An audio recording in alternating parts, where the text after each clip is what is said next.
long while ago, I made a video talking about some concept artwork for The Crew 2. This was concept artwork that was on the website ArtStation, the home of a bunch of concept artworks. Even stuff like the Kaisil Salim KS Master Leader was on here. And they also posted concept artwork from Lyon, France, same place Ivory Tower is, the official concept artwork for The Crew 2. So when the game was in development, where you see stuff like Toyota racing trucks in the back there, you saw stuff like the Ford Escort here. There was a bunch of other stuff, like Pro Racing showed that the WR1 was supposed to be its own racing spec. It was going to be its own full thing, but eventually got scrapped clearly, but was in the concept artwork. Same with a bunch of stuff like the homes. The homes were all concept artwork way before. Also, now that I look at it, the homes were pretty cool in The Crew 2. Having a plane in your bedroom, like studio apartment, pretty goddamn cool. But this was some incredibly good artwork done by a very French name that I'm not gonna do the justice of pronouncing right, but he did concept artwork for The Crew 1, as well as concept artwork for The Crew 2, which revealed a bunch of stuff. And The Crew Motorfest has just also seen some new concept artwork. So, what's going on, boys? My name is Sid, and welcome back to the channel. Let me remind you that subscribe, because there's gonna be a giveaway where we are very close to 3 copies of Motorfest being given away at launch. Of course, all the info will be in the Motorfest videos on how the giveaway is going to work. It'll be closer to launch, and it's going to be up to 5 copies. If we hit 90 and 100k, that'll be 5 copies given away at launch. So, subscribe, all of that good stuff. We hit 79k. Who knows how much we're on by the time you're watching this video. So, from the VFX studio Mathematic, they did artwork or trailer work for The Crew 2 cinematic trailer. Now, I've talked about the cinematic trailer, very, very cool thing. I really like it, as well as I do think that The Crew has gone bar for bar on cinematic trailers. The Crew 1s and 2s, all so good. And they recently showed off their cinematic trailer work for The Crew Motorfest, which I'm gonna have to mute because some people think I'm bonkers. I would be bonkers to forfeit the money from this video to just copywriting music company. So we will mute that, and this is the cinematic trailer as done by Mathematic, and it shows a bunch of cool stuff that we didn't see before. Like right near the beginning. Instantly, we see work done on the big Motorfest corkscrew in the beginning area. We do see this changed later on because this exact thing ends up being... This is the same bit that we see right here where it plugs a bunch of notable members of the community. You can see there's the corkscrew, not in the like swamp as the last one was, but it plugs some very, very notable people in the community, including the creator of the Crew 2 Discord server. Then you also have the same shot from the trailer in the end. This right here. Now, this was instead swapped out from being this to being in a much nicer area, as you can see, to much more match Hawaii rather than looking like, you know, the Everglades, I guess. There's the Hawaii, there is, I guess, the Everglades, I suppose. You can see a Jaguar there, and what looks to be like a Ford Transit van in the swamp. I don't think anyone found this place in the actual game, but it is here. You can see even closer looks at the design work on it. It was supposed to be way more graffitied rather than the rather subtle one that it ended up being. Very, very simple. Then we also have some later shots and some other stuff I will get onto. But one thing that really intrigued me was what happened with the Revuelto. Here, right there. This confirms. Now, I was instantly baffled by the Revuelto, because we'd not heard any rumors about the Revuelto. We'd not heard anything about the Revuelto before the day it dropped in the UB Forward trailer. Nothing was known about the Revuelto being in Motorfest. The crazy thing is before it dropped in that trailer, the Revuelto was only revealed in the real world 2 months before it ended up in this trailer. The Revuelto... The first game it's ever gonna be in is Motorfest, and we talked about the Revuelto's reveal 2 months before Motorfest came out on the Stick Drift podcast. A podcast out every single Monday. A podcast for all things about cars, car culture, racing games and motorsports.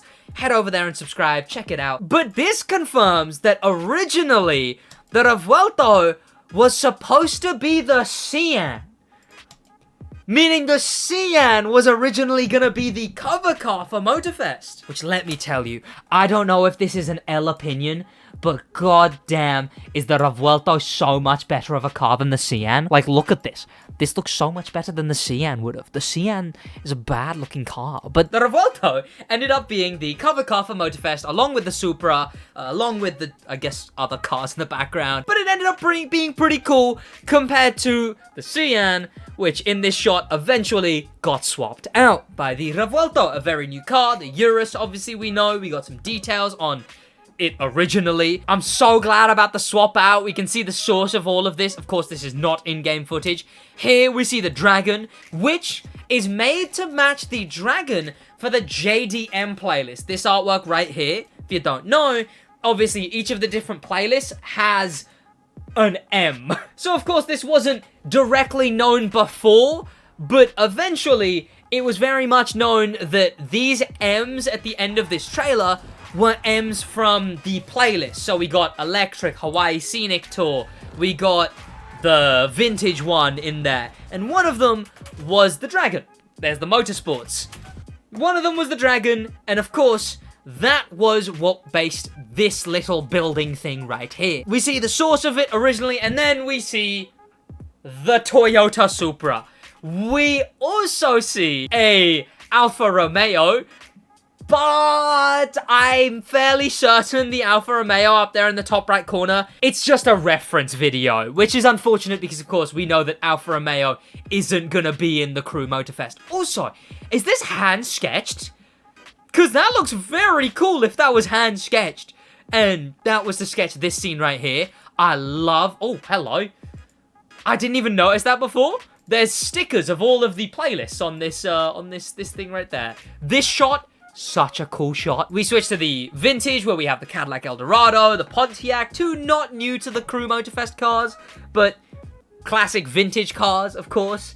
Then the bubbling dog, very cool. And we then switch to the Supra off-road spec. We see the original shots for this, as well as a ghost-piloted KTM quad bike in the air. Again, this means that the quad bike, as well as the Supra and all of those things, they were way early into development. The Cyan was still the cover car by the time the KTM and the Supra were in Motorfest working material. We see the custom Ivory Tower buggy and the off-road cars in one of the coolest shots in the trailer, where the thing drops down and switches to the Lotus Evija, wide-bodied, which we now know is the reward for the playlist. Impeccable visual effects work. Such talented work. It's crazy. You got the switch to the Motorsports playlist, where I assume we'll get, obviously, Red Bull RB18, which is this thing. Oh, they just kind of skip over that one. Oh, and then we got the thing, the M, the Motorfest. Ah, I'm now seeing that M, I suppose, is supposed to be... Oh my god, it's all connected!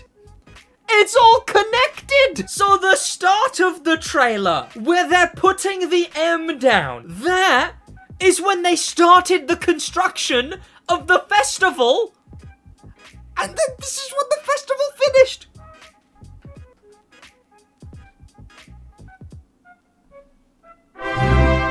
Thank you for becoming a Prime sub, Gekado. I didn't even realize that. Honestly, that's kind of irrelevant, but I didn't actually realize that the first time I watched all of this.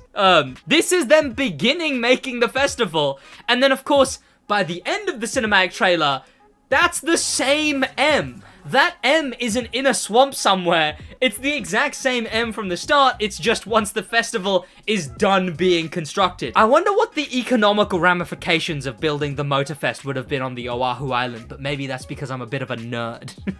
I mean, you know, it's like having to build an Olympic stadium, right? Like, doesn't that do ruins to a lot of stuff? Who knows? But interesting. I need to stop thinking about in-game lore and in-game economical ramifications. It would have been cool though. Imagine the deconstruction. Exactly. Oahu's economy is in the mud. What are they gonna do when this is finished, right? Turn it into low-income housing? Like, what's gonna happen? But yes, impeccably well-made trailer from the guys at Mathematics who worked on this. By the way, if you wanted to see the video that I made on the Crew 2's concept artwork, that will be linked in the description, I suppose, if I remember. If it isn't, then, like, comment about it, and I will do it. Here's that video where I, of course, delve into all of that. It's rather old, as you can tell. We also have a look at that car in the bottom right. That car is actually a scrapped paintball spec that was going to be in the Crew 2. Again, if you want to see all about that, that'll be linked in the description as a video to watch after this one. Thank you so much for watching. This was Crew 2 concept artwork that looks very, very cool. And I will see you boys in the next one. I'm going to keep streaming, though, so check out my streams for seeing videos early and stuff, and become a member if you want to see the finished version of videos early. See you boys in the next one in a... Oh, thank you to popular members, a special thank you to famous members, and an insane, insane thank you to star members, Void and Grim, Pepper, and Animal the Manimal, and a massive, massive top of the top thank you to Icon members, Bad at Games are too. In a bit.